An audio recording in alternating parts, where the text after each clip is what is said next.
You're watching Money Matters. I'm Ryan Owens in New York. If you've ever considered plastic surgery but high prices or your medical insurance are holding you back, you may be interested to know about a new and growing trend, traveling abroad for surgery. Hundreds of thousands of Americans are heading overseas, saving thousands of dollars for a little nip and tuck. Here's ABC's Betsy Stark with more. The white sandy beaches of exotic locales have often been a place for people trying to escape the hustle and bustle of everyday life. But they're quickly becoming a hotspot for those trying to escape something else, the skyrocketing costs of health care. With millions of Americans lacking adequate insurance, many are going abroad to save on pricey medical procedures. For years, people have been traveling to tropical destinations to squeeze a little nip and tuck between some R&R. But medical tourism is expanding to more than just cosmetics, as consumers discover they can save as much as 80% on much-needed medical procedures. A heart bypass that costs around $100,000 in North America can cost as little as $7,000 in India. A $40,000 hip replacement costs less than half of that in France. Figures like that are even causing some businesses to look at out-of-country care for their employees. If you're questioning the safety of medical tourism, you are not alone. The growing trend has caught the eye of Congress, where hearings are being held on the subject. And that was ABC's Betsy Stark reporting. Now we're joined by Jeff Schultz, author of Beauty from Afar, a medical tourist guide to affordable and quality cosmetic care outside the U.S. Jeff, thanks very much for being here. I want to start with a personal experience of yours. You know this topic firsthand, right? Yes, I do. I went to Costa Rica in 2004 for dental work I couldn't afford here in the United States. What'd you have done, and tell me a little bit about your experience. Well, I needed my upper teeth redone. The enamel hadn't lasted. Your teeth are supposed to last you a lifetime, and mine did not. I got 14 crowns on the tops. I had a wonderful experience in one of the best-looking dental clinics I've ever seen with terrific dentists. I ended up spending about $8,000, including my travel costs. The estimates in the United States ranged from $18,000 at a university dental clinic to on up above $30,000 for very experienced dentists.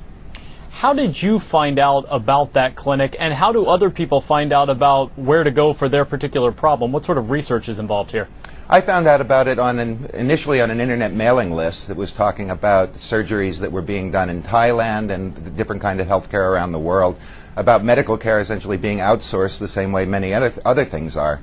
I did some research, looked at various countries. I chose Costa Rica, looking on the internet. I mean, the information is available, and I found that you can find out at this point as much about doctors overseas who are serving international clientele as you can really about doctors right here in the United States. They make the information available, and they're marketing to international clienteles.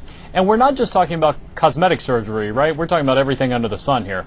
Absolutely. In Beauty from Afar, I looked first and foremost at cosmetic surgery because people have been doing it the longest, but I looked at it as the tip of the iceberg for medical care, essentially for what's becoming a global hospital.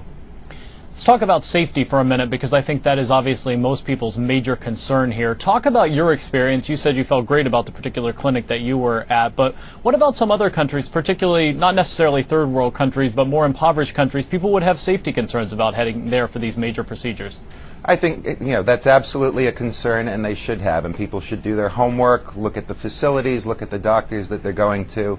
It's not like going down the street. Clearly, you're going abroad, you're going to some expense to go overseas, and you want to make sure you're right before you leave. But by and large, in the countries where they are serving international clienteles, we're talking about major metropolitan cities. We're not talking about going out to the country somewhere in the middle of nowhere. And in the major metropolitan cities of the world, in the countries where this is being done, you find safety standards, hospitals, facilities. The experience of the doctors are comparable to what you're going to find in the United States and Western Europe.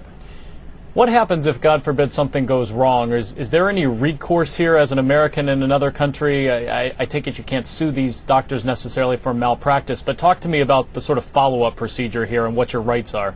Well, frequently, when you talk to a doctor overseas, you're going to sign the same kind of contracts and waivers going into surgery as you would here. And surgery anywhere in the world is not necessarily safe. But if something does go wrong, certainly in the cosmetic area, the doctors, as they would here in the United States, will work with you. They want a good outcome for patients. They rely on word of mouth. It's a fee-for-services business.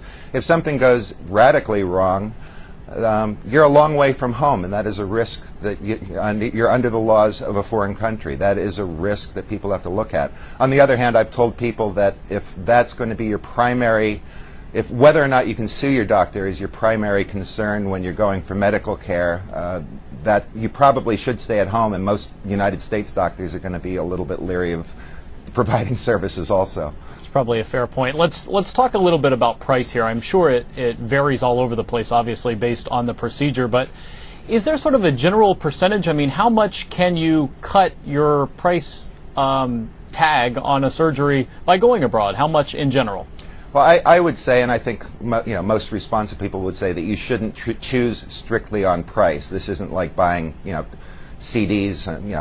It's not a commodity. Right. But I would say it varies from country to country. It depends on the cost in the country in which you're going. Prices, for example, in Costa Rica are a little bit higher than they are, say, in Thailand or India. On the other hand, you're paying more travel costs.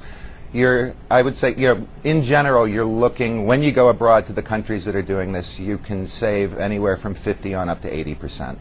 All right, certainly something we're seeing more of. Jeff Schultz, author of Beauty from Afar, thanks very much for being with us. Thanks, Ryan.